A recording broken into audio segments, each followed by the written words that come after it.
itu otak saya membutuhkan waktu sekitar 2 detik baru bilang iya. Jadi saya bilang, mereka bilang gini, tolong kamu timbang pasien ini. Tik, tik. Hai, makasih mas, gitu. Terus dia tanya lagi, karena kan responnya masih agak lambat kan. Terus tanya lagi, apa kamu mengerti? Terus saya bilang, oh iya saya mengerti. Kalau apakah kamu mengerti bahasa Jepangnya apa tuh kak? Wakarimasu ka, daijoubu desu ka? Lebih halusnya daijoubu desu ka, apa tidak apa-apa.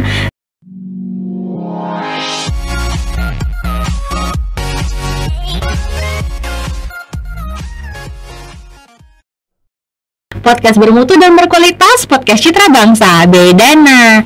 Hai teman-teman, sudah lama ya kita nggak ketemu. Terakhir kayaknya sudah lama sekali kita terakhir upload nih.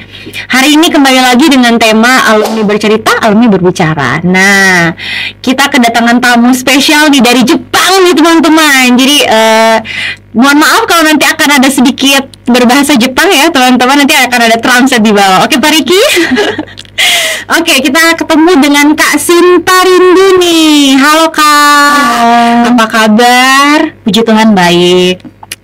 Jadi teman-teman, Kak Sinta ini adalah alumni dari Stikes CMK angkatan pertama ya Kak ya. Angkatan pertama yang sekarang atau sementara ini bekerja di Jepang sebagai asisten perawat di Rumah Sakit Yoshimizu. Ya, betul. Oke. Kak, berbagi sedikit dong pengalamannya kakak dan bagaimana sih dari awal setelah lulus dan akhirnya tahu oh ini nih ada program nih dari pemerintah untuk ke Jepang. Ceritakan sedikit Kak. Jadi begini, saya kuliah 2008, setelah itu sudah lulus kuliah, ngambil profesi, kemudian bekerja. Nah, setelah ambil profesi itu kan waktu masih kuliah tuh kan nih senior nih Ibu Novi beliau duluan membuka jalan mengikuti program itu ya, G2G itu. Jadi karena beliau sudah pergi ke sana dan balik ke Indonesia, kami penasaran kan, pengen tanya-tanya tentang program G2G. Jadi saya mendekati beliau, saya tanya, kemudian Ibu Novi memberikan informasi tentang program itu. Dan setelah lulus nurse pun kami di kampus ini sempat dengan Ibu Novi dan beberapa orang teman lainnya itu sempat belajar bahasa Jepang, huruf awal, huruf dasar seperti katakana, hiragana, kemudian kosakata ringan itu diajarin oleh Ibu Novi. Nah, dalam perjalanannya ketika pendaftaran dibuka, ternyata saya dipanggil di salah satu rumah sakit swasta di Kota Kupang. Nah, jadi saya share ke Ibu Novi, jadi beliau memberikan masukan, bagaimana ya Sinta kalau memang kamu kerja saja dulu, mungkin kamu punya pengalaman kerja, mungkin minimal 2 tahun, kemudian masih ada keinginan untuk bisa bekerja di Jepang, kamu bisa mengikuti program sebagai calon perawat. Jadi saya mengikuti saran beliau, jadi saya kerja.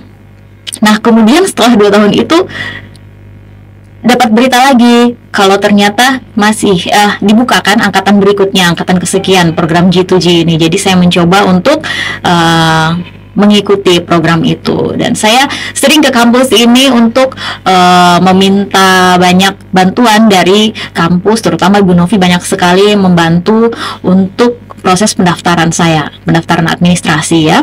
Setelah itu ikutlah mulai proses seleksi dari administrasi, nganterin berkas ke BP2MI, kemudian menunggu hasil. Setelah itu lanjut lagi ke tes tulis, tes psikologi, terus tes kesehatan, dan yang paling akhir itu matching. Sudah. Matching itu seperti apa Kak? Jadi matching itu adalah tes akhir, seperti saya mau jadi calon kandidat perawat di Jepang, tetapi saya harus memilih, misalnya ada 15 perusahaan atau 15 rumah sakit yang membutuhkan tenaga saya.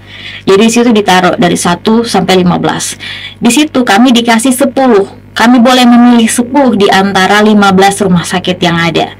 Tetapi ketika kami memilih rumah sakit itu juga harus memilih kami. Nah, itu namanya matching. Gitu. Jadi matching awal, dan puji Tuhan rumah sakit yang saya pilih itu memilih saya. Jadi ya sudah, saya lulus di proses matching. Setelah disampaikan lulus proses matching, langsung beberapa minggu kemudian berangkat ke tempat pelatihan di Jakarta, di Depok waktu itu. Kak, dari sini waktu pertama kali dengar itu kan dari Ibu Novi ya, dari Ibu Novi. Apa yang membuat kakak jadinya kayak tertarik atau kayak cuman dari awal tuh kayak cuman Be kepengen saya coba nih, coba-coba cari pengalaman nih, atau ada seperti apa Kak? Sebenarnya waktu itu ketika kan di tahun-tahun itu ya, ketika aku tuh dengar luar negeri itu kan, wih, sesuatu yang luar biasa sekali kan. Luar negeri ini Jepang, luar biasa, bahasanya sudah bukan menggunakan alfabet seperti kita ya, mereka punya huruf sendiri, hiragana, katakana. Luar biasa, Ibu Novi mah luar biasa waktu itu dalam pikiran saya. Kemudian penasaran, pingin coba-coba saja waktu itu, karena penasaran pingin coba-coba, ternyata lulus, ya sudahlah. Jadi modal coba-coba ya, ternyata lulus, modal coba-coba dan lulus. Dan memang saya berpikir di waktu itu juga, saya berpikir begini, saya ingin meningkatkan pengetahuan saya sebagai seorang perawat, meningkatkan kompetensi saya sebagai seorang perawat. Nah, Jepang itu kan negara maju, otomatis segala sesuatu yang berada di sana, baik dari fasilitas-fasilitas kesehatannya itu pasti lebih maju. Kalau memang saya punya kesempatan untuk bisa meningkatkan itu, kenapa tidak saya coba?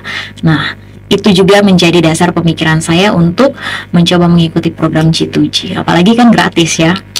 Berpikiran maju ya ke depan ya. Jadi bukan kayak nyaman di zona nyaman ya kalau orang bilang sekarang. Iya, sebenarnya kalau nyaman sih ya, setiap orang itu berbeda ya. Kalau sudah dapat yang nyaman ya udahlah, ngapain lagi keluar. Tapi kalau saya ingin mencari sesuatu yang bisa membuat diri saya berubah menjadi lebih baik.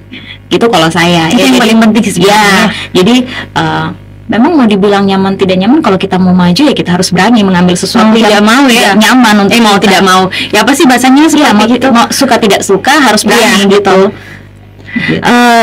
Terus dari awal nih, waktu kakak sendiri mengambil keputusan untuk oke nih kita coba-coba nih, dari coba-coba sampai akhirnya diterima, itu penyampaian ke orang tua dan keluarga seperti apa? Mengingat kakak juga sudah menikah ya waktu itu ya.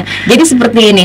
Jadi sebelum saya tes itu sebenarnya sudah ada komunikasi dengan orang tua, pokoknya dengan keluarga, dengan suami sudah. Jadi kalau tidak lulus seperti apa dan kalau lulus seperti apa. Jadi semua itu ketika lulus dan tidak lulus kami sudah tidak kaget lagi, kami tahu apa yang harus kami lakukan. Seperti itu. Berarti memang dari awal sudah berbicara, sudah prepare juga untuk terburu dan terbaiknya seperti apa. Terus setelah sampai di Jakarta itu semua biaya sendiri atau seperti apa Kak? Jadi gini, program G2G ini untuk dalam proses tes ya, kalau daerah NTT kan tidak ada tes yang langsung di Kota Kupang kan. Jadi waktu itu saya mengikuti ke daerah terdekat, yaitu Surabaya. Jadi saya ngikut tes tulis dan psikologi itu ke Surabaya. Nah, fasilitas yang seperti pesawat atau saya nginap di sana itu semua biaya sendiri, tidak dibayar sama sekali, dan uang pun tidak ada pengembalian. Untuk tiket pesawat pulang pergi Surabaya Kupang, Kupang Surabaya, ataupun waktu saya ikut medical check up ke Jakarta dan matching ke Jakarta, itu tiket pesawat tidak dibayarkan dari program ini. Tetapi uang pemeriksaan kesehatan yang saya bayarkan ketika tes dan uang pemeriksaan psikologi yang saya bayarkan ketika tes itu dikembalikan setelah saya dinyatakan lulus MCU tahap akhir. Jadi setelah 6 bulan kita belajar bahasa Jepang nih, ada MCU lagi terakhir. Ini yang penentuan kita berangkat atau tidak. Jadi kalau lulus itu semua uang yang saya keluarkan untuk MCU dan tes psikologi itu dikembalikan. MCU itu maksudnya tes seperti tentang perawat ini atau? Oh tidak, itu tes kesehatan, medical check up. Medical check up, bahasa saya. Jadi itu medical check up ya, medical check up kita tes hepatitis, tes urin, foto rongseng, EKG jantung, terus TB. Itu dicek. Setelah semua proses nih akhirnya diterima dan akhirnya berangkat. Setelah sampai, apakah langsung bekerja ataukah masih lanjut lagi untuk kursus bahasanya atau seperti apa? Oh tidak langsung bekerja. Kami masih melanjutkan kursus bahasa selama 6 bulan. 6 bulan lagi. Jadi berarti selama sehari-hari itu ya cuman pagi terus pergi kursus terus pulang. Iya, jadi kami di sana itu turun pesawat langsung dijemput kami ke tempat penginapan kami plus tempat belajar. Sampai di sana taruh tas, pokoknya taruh barang-barang kami. Sudah ada penanggung jawabnya. Kita berkumpul, dia menjelaskan nanti kita mulai dengan kegiatan ini dari jam sekian sampai jam sekian, istirahat dari jam sekian sampai jam sekian. Setelah itu habis kelas dari jam sekian sampai jam sekian. Itu semua diatur, sudah terjadwal. Berarti sehari-hari kegiatannya ya kursus ya, berarti kursus. Begitu. Itu kan 6 bulan Kak. 6 bulan kan kalau kita bilang di Jepang biaya hidupnya mahal. Nah kalau 6 bulan itu tetap kan kursus Kak, belum bekerja toh. Jadi untuk pemasukan dananya Kakak sendiri bagaimana? Oh iya, maaf. Kalau untuk itu, sebenarnya ketika kita dinyatakan lulus, jadi ketika kita masuk karantina di Indonesia maupun pelatihan setelah kita di Jepang selama 6 bulan itu, kita dikasih uang saku.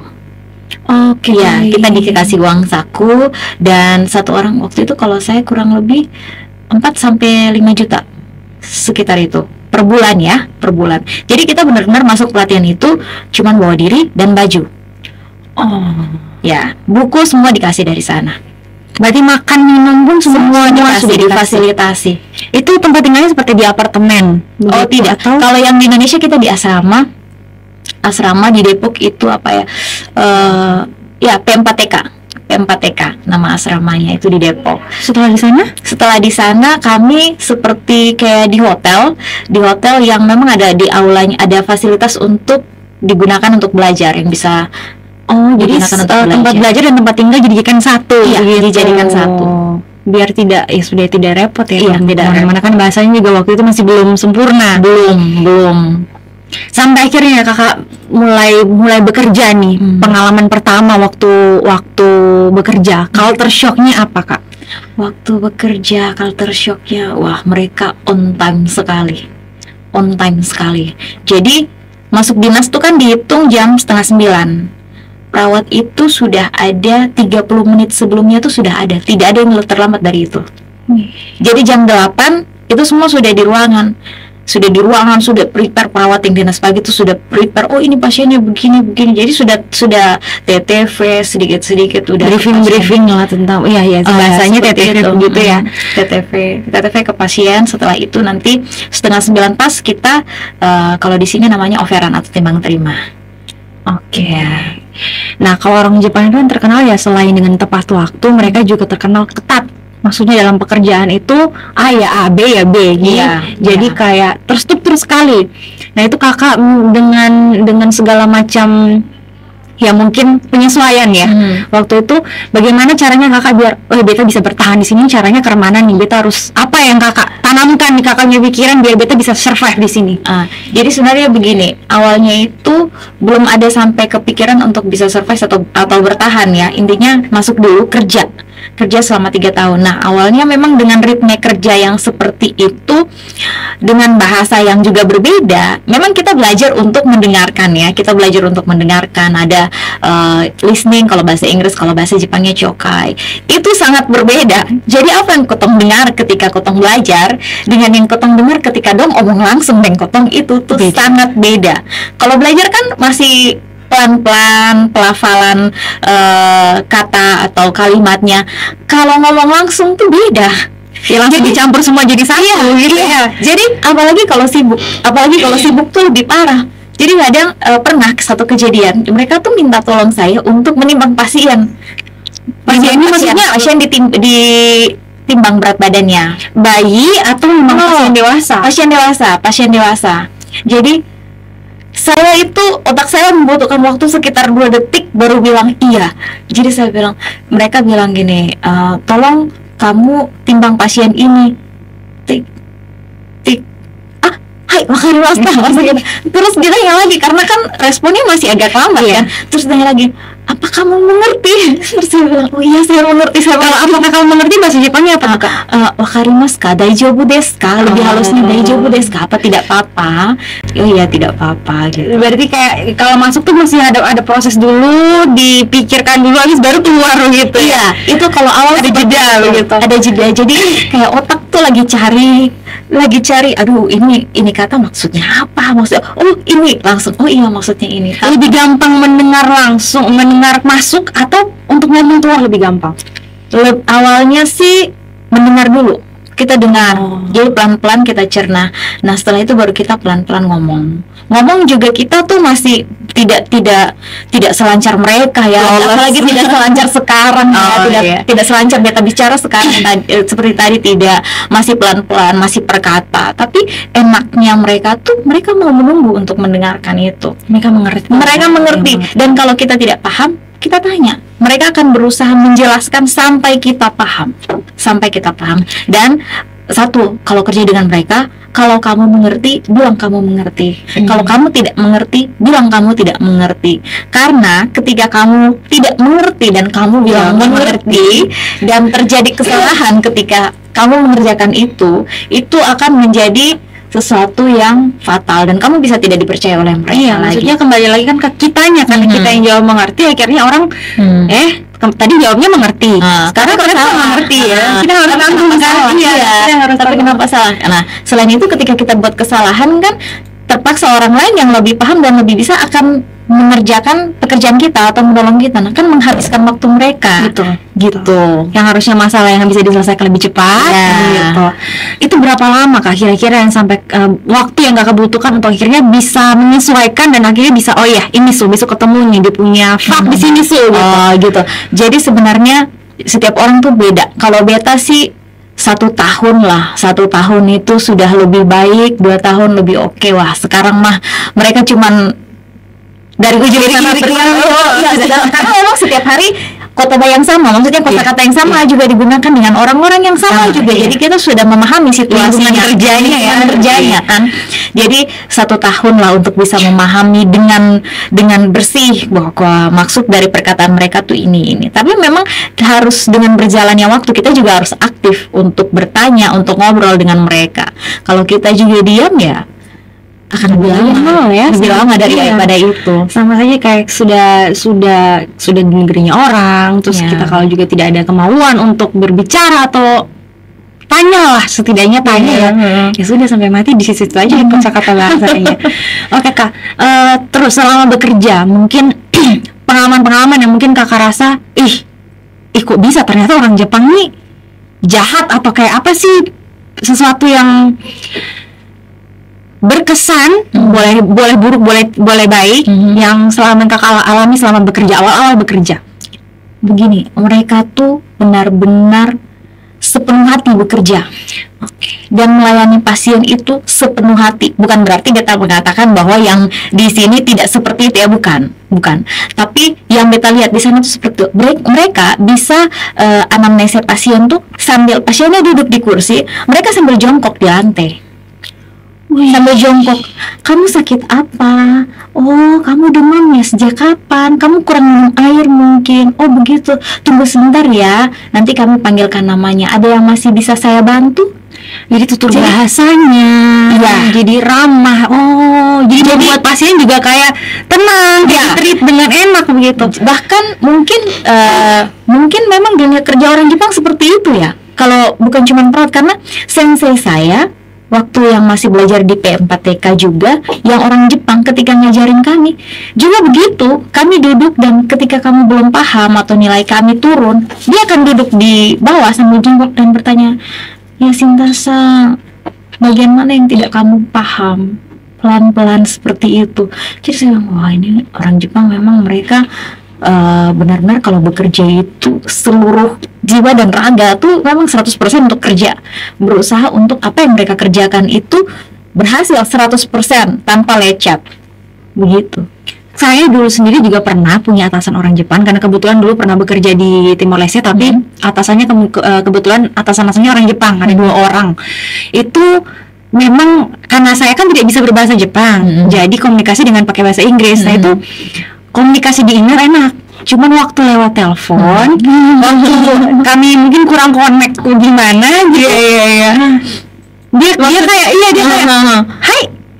hai itu berapa kali, jadi saya ngulang juga berapa kali. Saya juga kayak pardon, jadi saya kan di bahasa Inggris, jadi saya bilang pardon. Kalau dia hai jadi ini diulang 1 kali itu namanya apa bahasa Jepangnya? Coba diulang lagi ya Mas. Oh ya itu moichi do onegaishimasu. Jadi dia pernah ngomong moichi onegaishimasu.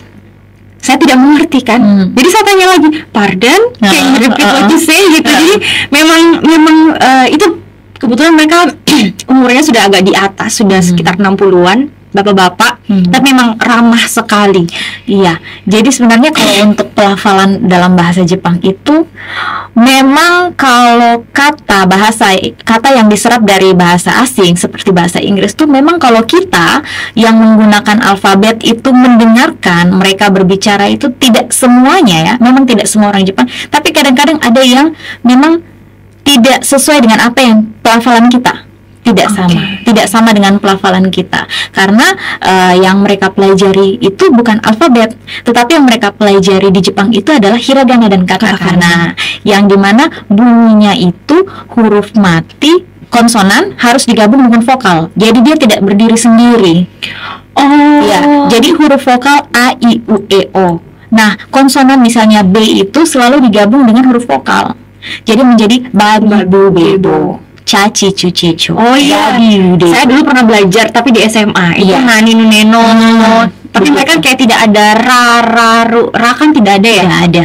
Kalau mau pelafalan ra ada kayak satu tanda koma di titik di atas itu apa gimana kalau nggak salah? Ra ada. Tidak ada huruf. Oh, ada huruf. Pokoknya hiragana apa gitu. Kalau misalnya dari nani neno yang ada ditambahin. Oh iya. Dari misalnya hahihu heho mau papi pupepo itu ditambahin bulat maruk. Iya, bulat ya, saya ingat itu. Nah, kan selama di sana kan otomatis jauh nih dari keluarga. Yang di sini adalah suami dan anak. Itu bagikan sedikit tips-tips dong. Tips LDR nih. Sebenarnya begini, kalau dulu memang waktu papa saya tuh kan dulu sekolah di Bali, saya dan mama tinggal sendiri. Nah, jadi memang dari dulu, tapi dulu beda dengan sekarang. Dulu kan kita kalau mau telepon masih pinjam telepon tetangga. Jam begini ya. Betul-betul hari Sabtu jam 8 ya. Betul. Jadi ketemu masih ketok pintu tetangga, kalau sudah dong panggil. Kalau sekarang kan tidak seperti itu. Sekarang dunia itu sudah kemana saja semakin menjadi lebih dekat. Karena apa? Bisa video call. Yang penting ada jaringan internet kan. Jadi setiap hari saya bisa video call dengan mereka, bisa melihat mereka, bisa tanya dan tahu kabar mereka. Mungkin lebih ke bukan tentang komunikasi ya, lebih ke kesibukan mungkin. Kan mungkin pasti suami juga bekerja. Suami kerja apa, Kak? Suami saya guru di daerah. PNS. Iya, PNS. Oh, nah itu maksudnya kan masing-masing punya kesibukan masing-masing dan ada perbedaan waktu nih. Berapa jam, Kak? Oh tidak, dengan Kupang cuma 1 jam. Oh, berarti kayak di sini sama Jakarta. Iya. Oh, berarti kami lebih cepat 1 jam. Mama Kakak di Tokyo? Oh tidak, saya di Yamaguchi. Oh Yamaguchi. Oh iya, di rumah sakit. Oh iya. Betul. Berarti dengan kesibukan masing-masing itu jam pulang kerja juga sama. Oh, beda. Nah, di sini pulangnya kan lebih cepat ya, guru di sekolah itu jam 2 mereka sudah pulang atau jam 1. Kalau saya kan jam 5. Masuk jam 8 pagi, pulang jam 5 sore. Jadi setelah saya pulang baru kita telepon, komunikasi dan lain sebagainya. Kalau tidak pas jam istirahat saya makan siang kan jam mereka pulang sekolah. Oh iya. Jadi bisa komunikasi di situ. Nah, itu Kakak biasa pulang ke Indonesia berapa tahun sekali? Saya yang pertama itu 2 tahun. 2 tahun sekali pulang. 2 tahun pulang sekali. Padahal banyak, maksudnya untuk zaman sekarang pun tidak gampang begitu loh. Maksudnya dengan internet punya pun tidak gampang untuk kayak menjaga hubungan nih. Kalau jarak jauh. Saya begitu. Sebenarnya itu sih lebih pada ke komitmen dan rasa percaya kita ya. Saya tidak tahu kalau untuk orang lain, tetapi saya dan suami itu memang punya komitmen sendiri. Kami punya rasa percaya sendiri dan punya niat dan tujuan untuk keluarga kami itu punya sendiri. Jadi memang banyak orang kalau mau dibilang tidak berpikiran sama seperti kami, tetapi itu hak mereka kan, dan kita juga tidak wajib untuk menjelaskan tentang apa yang kita mau kepada orang lain. Nah, seperti itu. Itu jadi agak tergelitik buat saya karena kan biasalah kalau perempuan biasanya apalagi di budaya timur yang seperti ini atau punya orang tua atau punya pacar atau punya suami begitu pasti ada kayak ya lu perempuan harusnya lu di rumah sana. Kakak bagaimana? Sebenarnya begini. Perempuan dan di rumah saja saya tidak setuju sih kalau seperti itu, karena sekarang kan semua hak perempuan dan laki-laki itu sekarang sudah sama. Perempuan kita semua diberikan kesempatan yang sama untuk bisa bekerja, untuk bisa berkarir. Nah, bedanya kalau dia sudah berkeluarga, bagaimana dia mendapatkan pasangan yang saling mendukung. Jadi dalam arti saya mendukung dia untuk maju, dia mendukung saya untuk maju. Jadi kita sama-sama maju. Nah, susahnya di situ. Tapi puji Tuhan saya mendapatkan yang sama-sama mau mendukung, sama-sama mau maju. Begitu. Dapat di mana tuh Kak, boleh banget? Dapat di mana ya? Oh iya, minta tuh sama Tuhan. Itu penting. Jarang sekali, maksudnya jarang ada orang yang bahkan LDR masih yang sama-sama di Indonesia itu kadang susah loh. Iya. Kadang susah sekali. Ini betul-betul beda negara, beda ya, masih satu benua tapi beda negara ya, gitu, dan bisa bertahan sampai sekarang. Oh iya, bertahan dong. Bertahan. Ini pernikahan loh. Maksudnya ya dengan segala macam ganggu, tapi bisa ada komunikasi dengan baik dan maksudnya saya sekarang ngobrol dengan kakak pun seperti ya sudah, kakak itu enjoy sekali dengan apa yang kakak punya sekarang, begitu. Itu yang tidak banyak begitu. Ya, sebenarnya begini, ada masalah-masalah kecil yang sebenarnya itu tidak menjadi masalah untuk kami, tetapi kadang datang dari luar. Oke. Kan ada yang seperti itu, sehingga aduh begini begitu, ada yang seperti itu. Tapi kembali lagi, ketika itu terjadi, bagaimana kita membangun komunikasi dengan pasangan kita, seperti apa dan bagaimana. Dan puji Tuhan selama ini kami enjoy. Kadang saya bertanya, kamu bahagia tidak? Dia jawabannya, saya bahagia. Kamu bahagia, saya bahagia. Mari kita jalani semuanya dengan baik. Yang penting ingat bahwa kamu adalah suami saya, dan saya harus mengingat bahwa saya adalah istri kamu. Tahu tempat untuk pulangnya ya. Yang penting, waduh, sangat inspiratif kali ini. Jarang-jarang nih kita ada tamu kayak gini. Oke Kak, terus selama kakak berarti 4 tahun ya sekarang? Ya. 4 tahun di sana. Sekarang menunggu apa nih untuk kembali lagi ke Jepang? Saya menunggu yang COE dari perusahaan yang lama. Jadi G2G saya itu kan sudah habis dengan 4 tahun di perusahaan Yoshimizu ini.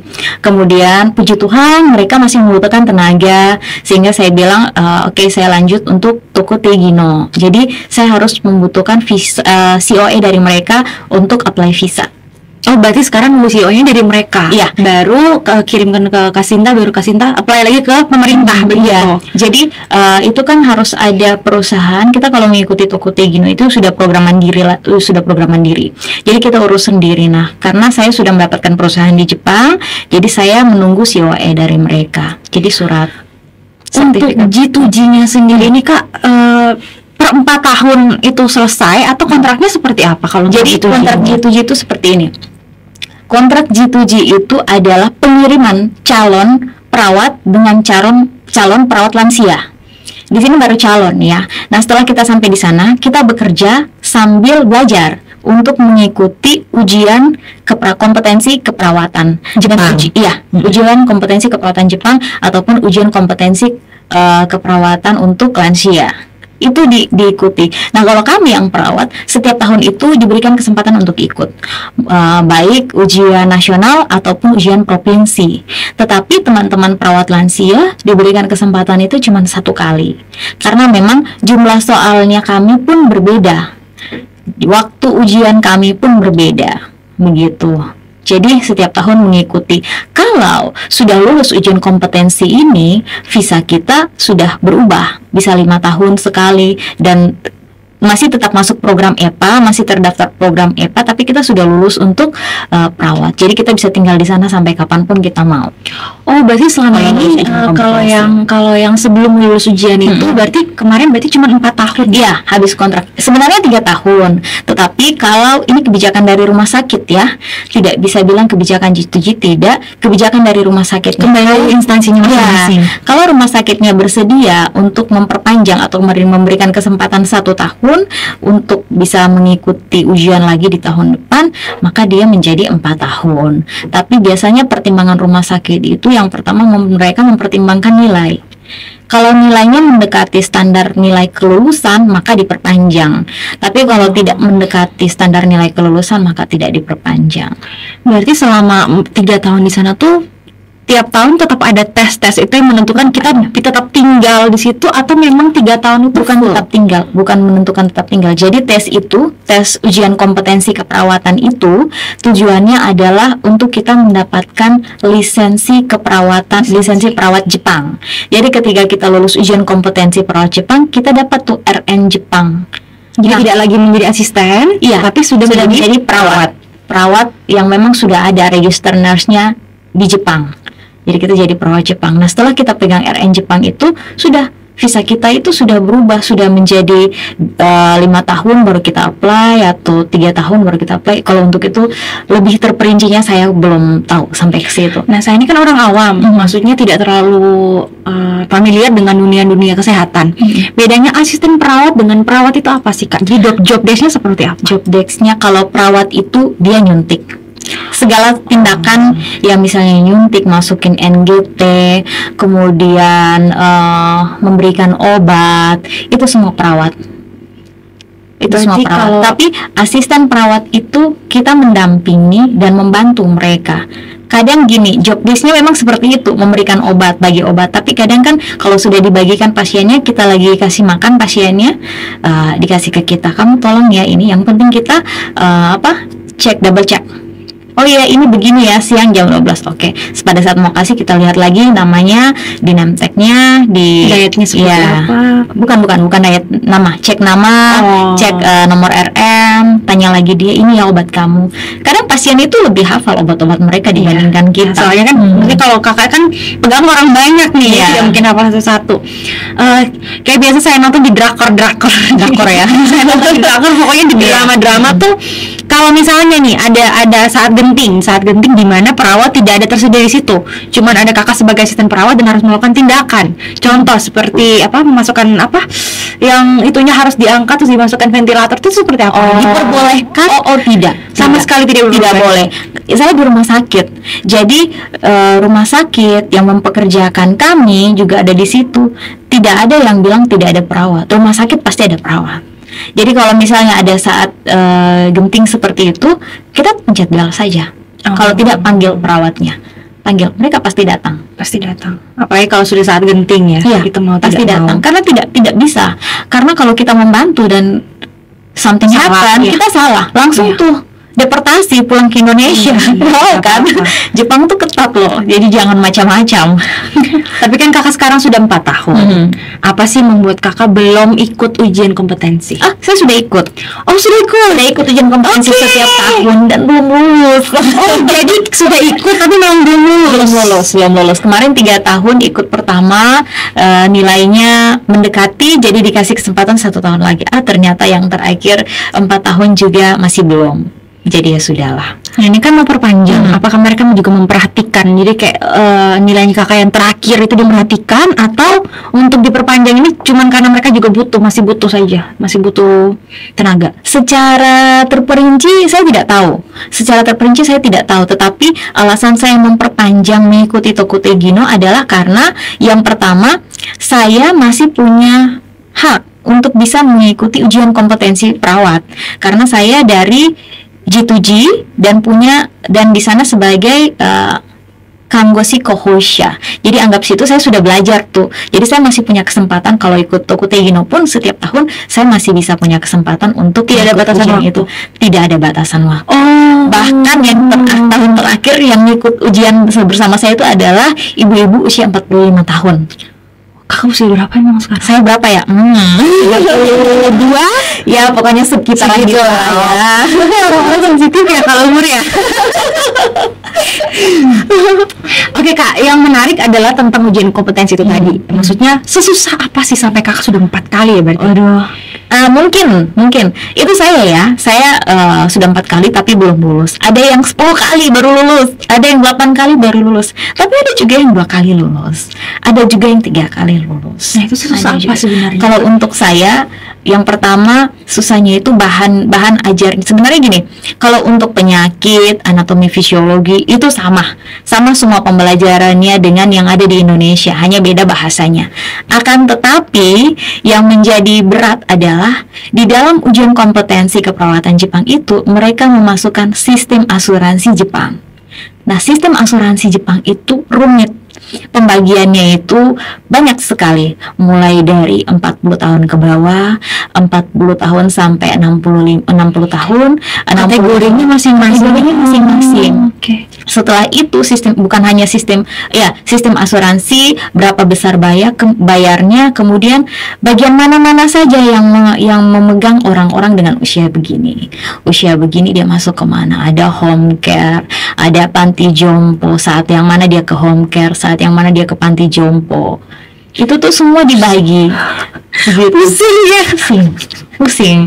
Pusing sekali. Selain itu apa lagi Kak yang menurut Kakak paling susah nih yang? Iya, dan kanji itu susah. Oh iya, kanji itu susah karena ujian kompetensi itu ya dengan kanji.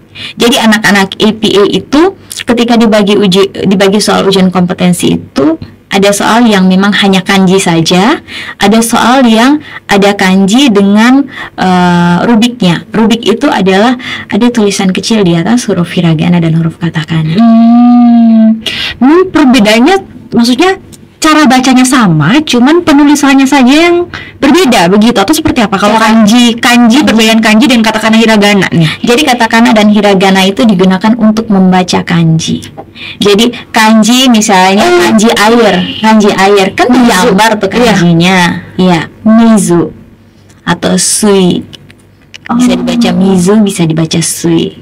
Soalnya yang tulisan-tulisan Jepang yang saya tahu cuman kayak di anime saya nonton sih anime. Jadi kebanyakan juga pakainya katakana dan hiragana. Kebanyakan yang saya nonton. Cuman kalau misalnya sudah keluar yang kanji, saya berpikir itu sudah bahasa Mandarin. Oh tidak. Tidak. Itu bahasa Jepang. Memang harus dibaca satu persatu ya, maksudnya dibedakan, ada perbedaan ya begitu. Atau memang penulisan kanji Mandarin dengan Jepang tuh ada perbedaan atau sama sebenarnya? Kanji Mandarin kanji beda ya? Kalau menurut saya beda. Kalau Jepang itu lebih sama ke Cina.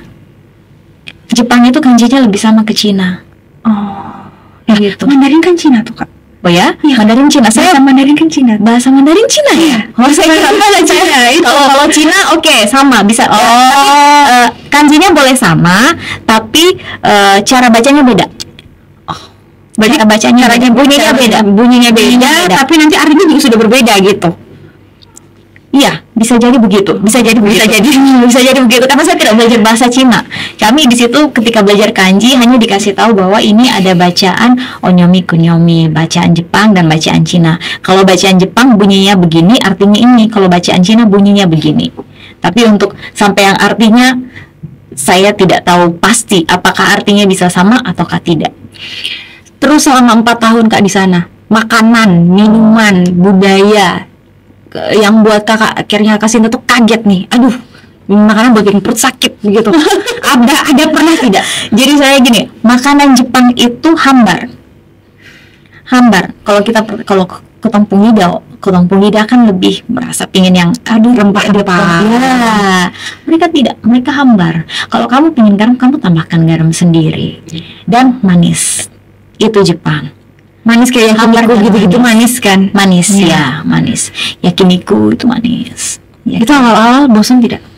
Awal-awal ya menyesuaikan ya, tapi senangnya saya tempat penginapan saya waktu itu sambil belajar itu mereka menyediakan, ada hari-hari di mana mereka menyediakan menu itu masakan Indonesia, masakan Vietnam. Jadi sekalian dari negara lain. Iya, dari negara, karena yang tinggal di situ bukan cuma orang Indonesia. Orang Indonesia yang tinggal di situ adalah orang-orang dari luar yang memang punya hubungan kerja dengan perusahaan-perusahaan di Jepang, jadi mereka datang dan nginap di situ. Itu lebih prefer pakai bahasa Jepang berkomunikasi atau pakai bahasa Inggris? Kalau di tempat penginapan itu pakai bahasa Inggris. Pakai bahasa Inggris, tetapi dengan karyawan-karyawannya kita pakai bahasa Jepang karena karyawannya semua orang Jepang. Tapi mereka semua bisa bahasa Inggris. Di situ bukan cuma orang Indonesia, banyak orang dari Eropa, dari Amerika juga nginap di situ. Untuk sekarang Kakak setelah lulus yang 6 bulan itu tadi, apakah masih tinggal di situ atau sudah berpindah? Jadi gini, setelah 6 bulan kami pelatihan di Jepang, di Tokyo, masih pelatihan kan beda antara Kangoshi, Kohosha dengan Kaigo Fukushishi, itu beda. Kami yang waktu itu kami di Tokyo. Dan setelah 6 bulan kami ke tempat kerja masing-masing. Ada yang di Hokkaido, ada yang di Kyoto, saya di Yamaguchi, ada yang di Fukuoka. Terbanglah ke tempat masing-masing. Nah, tempat masing-masing ini adalah diterima oleh perusahaan yang matching sama kita tadi yang saya bilang. Di sana mereka yang menyediakan fasilitas rumah, apartemen, itu mereka yang sediakan. Tuh kakak sekarang tinggal di selama 4 tahun kemarin? Selama 4 tahun saya tinggal di apartemen rumah sakit. Oh, apartemen rumah sakit. Nah, kemarin kalau kita cerita-cerita sedikit kan kakak bilang orang Jepang itu individualis. Ya, Jadi kalau Kotong kan di sini ada kawan kos berinteraksi ya tiap hari juga makan sama-sama Ya. atau janjian masak sama-sama. Nah, kalau di sana kemana kak? di sana tuh begini. Di sana rekan kerja ya rekan kerja. Teman ya teman. Jadi kalau misalnya saya sama Cindy, kita rekan kerja nih. Di luar, kamu cuma rekan kerja saya, kamu bukan teman saya.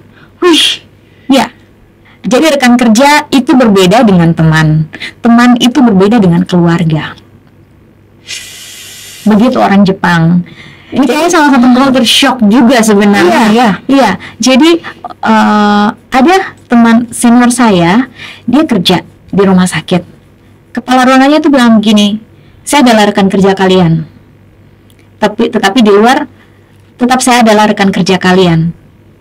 Tapi jangan tegur saya di luar ketika kalian bertemu saya di luar. Wih, Ya. Aisatsu shinai de kudasai. Maksudnya gitu. Dalam bahasa Jepangnya gitu. Jadi jangan menyapa saya ketika saya berada di luar. kalau kena kata di sini lebih sombong. Iya. Jadi iya. Yang sombong nih kalau lebih apa? Iya makanya. Tapi kalau tidak mau orang Jepang ya begitu. Kamu cuma rekan kerja saya. Kalau di rumah sakit, oke, ketemu rekan kerja, kita share segala sesuatu yang berhubungan dengan kerja. Tetapi kalau di luar, saya tidak kenal Anda. Berarti di sana juga itu mungkin caranya mereka bahwa menunjukkan bahwa saya tidak ingin diganggu begitu ya sebenarnya kalau di luar. Ya, mungkin juga kalau beta sih melihat salah satu cara mereka untuk memproteksi diri. Salah satu kan dari tahu sendiri kan, orang Jepang itu kan heboh dengan kalau dong ribut atau dong heboh dengan bunuh diri lah, heboh dengan tikam-tikam orang lah. Pernah dengar soalnya yang begitu? Kalau tikam-tikam orang Bakar-bakar di dalam ini kereta api lah waktu Halloween. kalau itu belum dengar kan? Mereka tuh kalau kena yang maksudnya anarkis tuh anarkis banget. Jadi mereka justru lebih menutup diri karena takut ada orang-orang yang seperti itu. kalau Kayak gitu. oh berarti kalau misalnya kalau terlalu dekat juga nanti takutnya ada apa-apa gitu. Iya. Nah, kalau terlalu dekat takutnya nanti ada apa-apa. Jadi memang mereka lihat-lihat kalau mau berteman. Saya saja di Jepang tinggal sudah begitu lama, punya teman akrab orang Jepang itu baru satu. Akrab ya, yang sampai dia ngajak jalan ke sini dengan mobilnya itu baru satu. Itu maksudnya itu ketemunya di mana? Di rumah sakit, teman kerja. Yang mungkin dia merasa anaknya memang pemikirannya luas, pemikirannya terbuka ya. Dan memang dia suka jalan-jalan juga orangnya, suka ke Amerika, ke sini. Jadi mungkin ngomongnya nyambung dan orangnya baik. Dan memang orangnya baik. Jadi orang yang akrab benar-benar cuman itu. Terima kasih. Ya kan selain juga mereka orangnya sudah individual tadi gitu. Jepang kan terkenal dengan kebersihannya mereka sampai kemarin kan yang waktu Piala Dunia itu mereka rapikan sampah-sampahnya, mereka lipat, mereka punya baju-baju sendiri tuh. Itu di sana apakah memang betulan seperti itu, Kak? Ya, memang demikian. Demikian adanya. Karena memang orang Jepang itu kebersihan itu budaya mereka. Bersih. Karena kalau kotor tuh mereka malu. Bukan jijik tapi malu. Malu. Wih, Malu. Harus bersih, harus bersih. Jadi di Jepang tuh begini. Ada aturan pembuangan sampah. Bukan buang kayak kotong di sini kayak mesin cuci, kotong buang satu kali di tempat sampah sonde. Atau meja kamu yang rusak kotong langsung digabung dan itu sampah-sampah dong yang ada di tong sampah. No, bukan begitu. Jadi Jepang proses pembuangan sampah tuh dibagi jadi beberapa bagian. Kayak di tempat tinggal beta ya, beta contohkan di tempat tinggal beta. Kalau di tempat tinggal beta tuh ada pembagiannya sampah rumah tangga. Sampah rumah tangga tuh atau sampah sisa-sisa makanan, tisu, segala sesuatu yang bisa membusuk. Yang bisa membusuk itu buangnya tuh sendiri. Buangnya itu di hari Senin, di hari Selasa dan hari Jumat. Nah, kemudian sampah-sampah plastik seperti ini, botol aqua, terus botol-botol minuman lainnya yang bersifat botol itu juga dibuang di sampah plastik, sampah khusus. Dan kondisi buangnya itu harus bersih dan kering. Jadi misalnya begini sayang, ini botol aqua. Ketika lu mau buang, lu buka dulu dia tutup, lu buka dulu dia pun ini label. Nah, tutup dan label ini lu buang di sampah plastik, tapi dalam kondisi yang kering. Botolnya sudah dalam kondisi kering dan bersih, dibuang dalam sampah botol. Sampah botol ada lagi. Sampah botol ada lagi sendiri. Oh ya, sampah botol dibuang di sampah botol. Sampah botol itu ada botol plastik atau botol apa? Botol kaca? Sampah botol adalah semua yang berbotol plastik. Tapi yang sampah botol kaca itu buangnya sendiri. Teman-teman, kalau mau ke Jepang ingat ya. Jadi, tapi beta rasa itu kebiasaan yang bagus. Karena setelah beta sampai di sini, beta jadi risih sendiri ketika beta membuang sampah tuh gabung. Betul. Gitu. Dengan sendirinya. Iya, dengan sendirinya terbawa. Terus di Jepang tuh soalnya ada yang bilang kalau misalnya kayak ketong, kayak biasa kalau malam-malam di pinggir jalan Eltari kan masih ada sampai sekarang dong ini jajan atau beli-beli apa di situ. Tapi beta senang di situ orang bersih, dibersihkan kan. Kalau di Jepang juga ada yang seperti itu, tapi penjual itu menyiapkan tong sampah Sendiri-sendiri masing-masing. Iya, jadi kalau ada event misalnya Natsuo Matsuri itu perayaan festival musim panas, biasanya di bulan 8. Itu mulai dari menari, jalan, terus pawai, kembang api. Itu ada toko-toko yang di pinggir jalan, biasa kita bilang pedagang kaki lima. Itu mereka menjual kayak sepertinya sate daging babi, sate apalah begitu, terus apalagi ini namanya yang dari cumi itu takoyaki itu semua itu di tempat penjualan itu tuh sudah ditaruh tong sampah. Jadi bekas dari plastik dari sisa makanan kita dari tusuk sate itu, setelah kita jalan ke sana, pergi makan sana, kita bisa datang kembali buang di tempat yang tadi kita beli. Seperti itu. Di sini kan juga pernah nih, maksudnya di Indonesia di Kupang ya, di Kupang itu pernah diberlakukan begitu kan, ada sampah plastik, ada sampah kertas, ada sampah baru 3 sih waktu itu yang kita tahu tuh, sampah plastik, sampah kertas dengan sampah makanan. Ya, itu saja yang sudah ada begitu pun orang masih cuek begitu.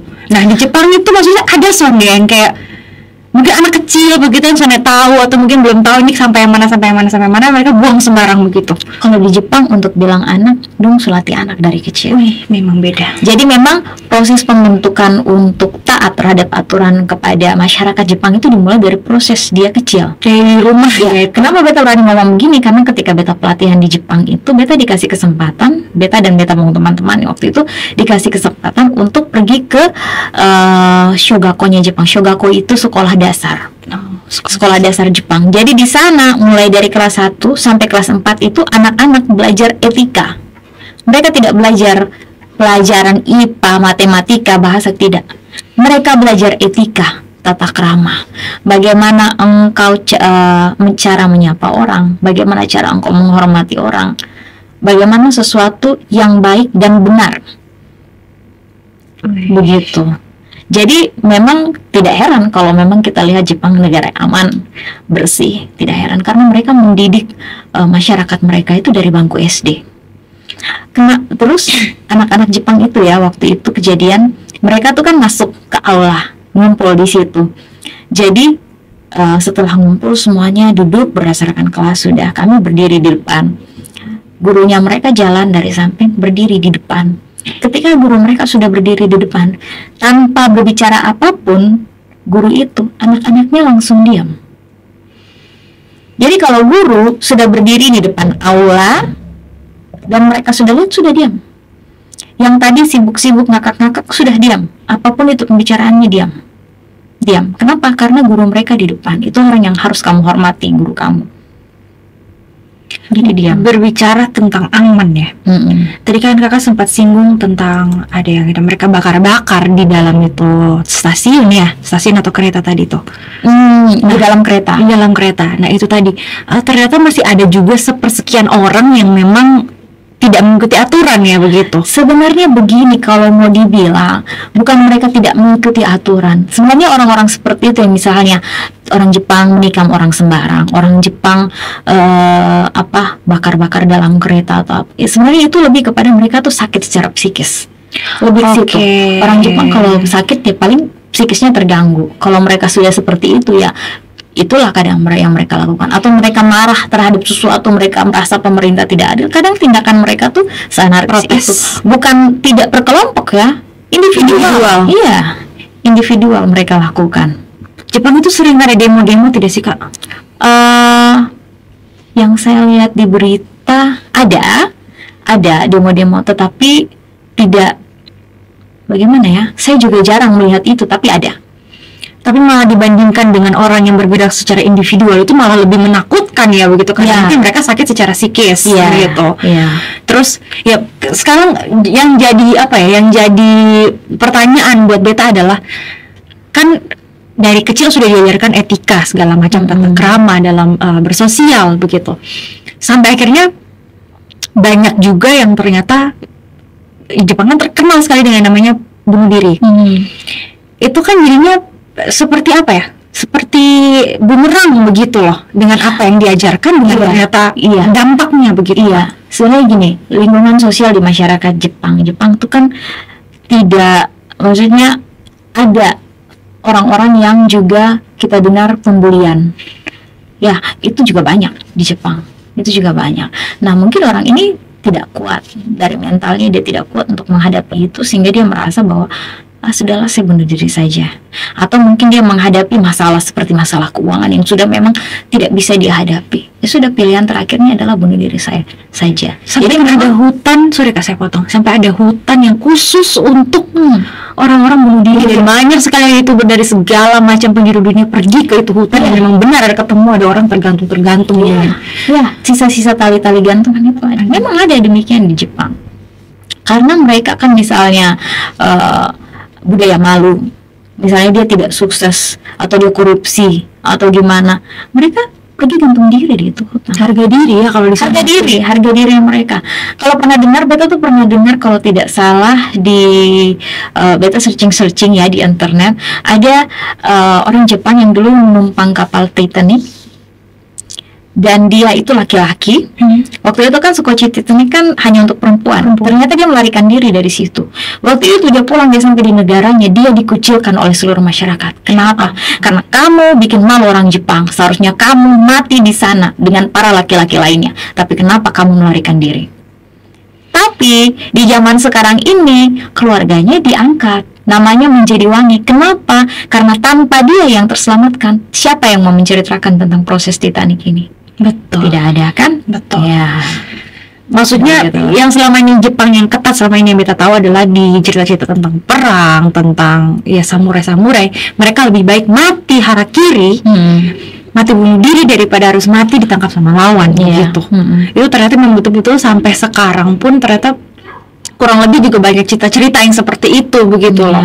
Yang bahwa orang Asia, bukan orang Asia, kayak orang Jepang itu mereka punya harga diri itu betul-betul sangat mereka pegang gitu. Iya, mereka memegang itu, mereka memegang etikanya mereka juga bagus, sopan santunnya mereka juga bagus, kejujurannya mereka juga bagus. Yang paling penting itu adalah kejujuran sebenarnya. Ya, kejujurannya mereka juga bagus.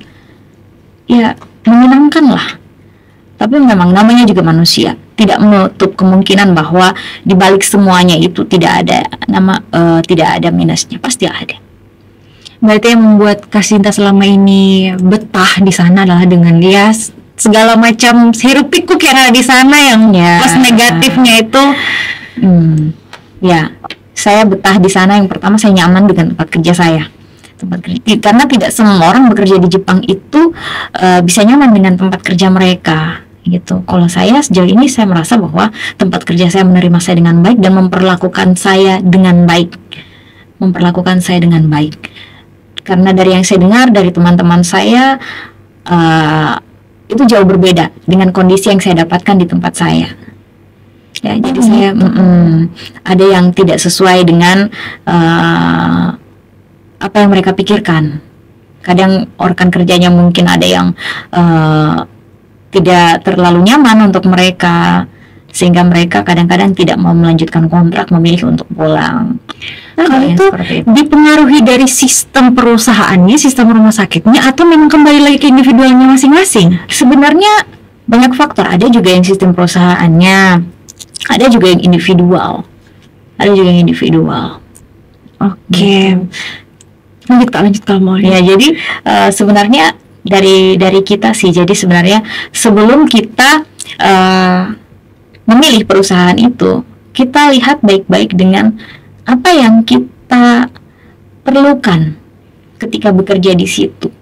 Kita butuh jam belajar, oke, carilah perusahaan yang memberikan jam belajar baik. Kita butuh gaji, carilah perusahaan yang memberikan gaji baik. Tapi rata-rata gaji di Jepang ya adalah standar mereka, standar di Jepang. Jadi tidak peduli, sedikit informasi, jadi tidak peduli kita tuh dari mau negara mana, tapi kalau jabatan kita sama dengan orang Jepang, berarti gajinya kita sama. Sama. Iya. Gaji, jadi itu ada aturan dan undang-undang yang mengatur itu di Jepang. Walaupun kamu orang asing, tetapi ketika kamu bekerja di Jepang, kamu mendapatkan 100% hak gaji yang sama dengan orang Jepang. Kamu mendapatkan 100% perlakuan sosial yang sama dengan orang Jepang. Seperti misalnya COVID kemarin, warga Jepang ataupun non-Jepang itu semuanya mendapatkan bantuan tunai dari pemerintah Jepang. Seluruh Jepang tunai, dan itu dihitung per orang ya.